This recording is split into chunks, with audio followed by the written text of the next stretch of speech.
A surprising turn in the United States-Russia relationship is grabbing global headlines. And of course, at the center of all of this is none other than United States President Donald Trump.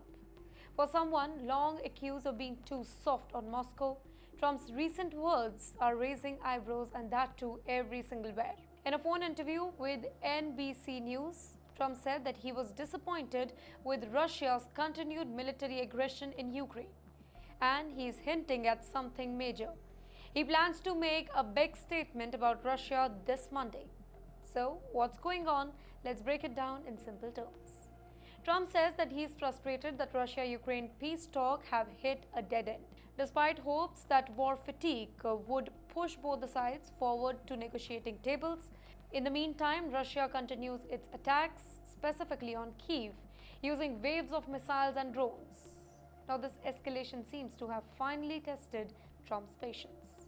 He says that the U.S. is now stepping up efforts to help Ukraine, but in a new way.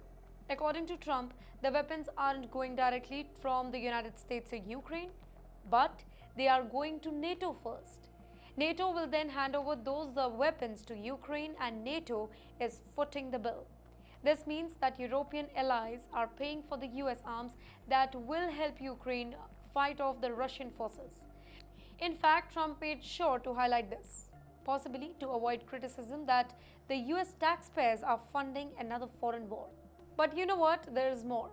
Trump confirmed that the US Senate is preparing a very tough sanction bill against Russia, led by his ally, Senator Lindsey Graham.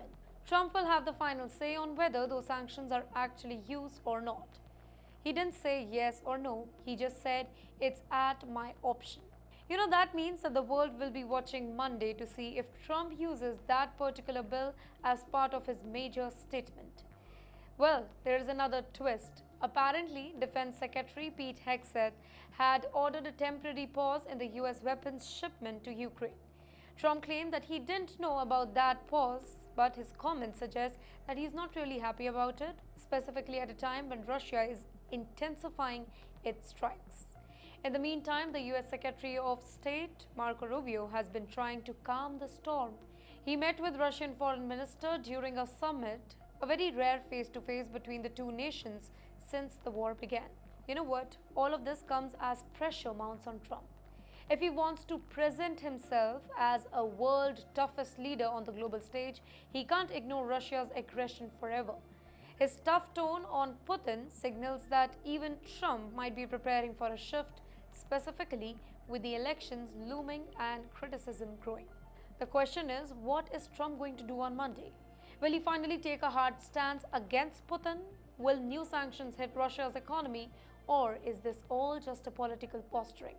One thing is clear here, that this could be a major turning point in how Trump and possibly the United States deal with Russia going forward. And for Ukraine, struggling to survive under constant attack, this may be the kind of support that they have been waiting for.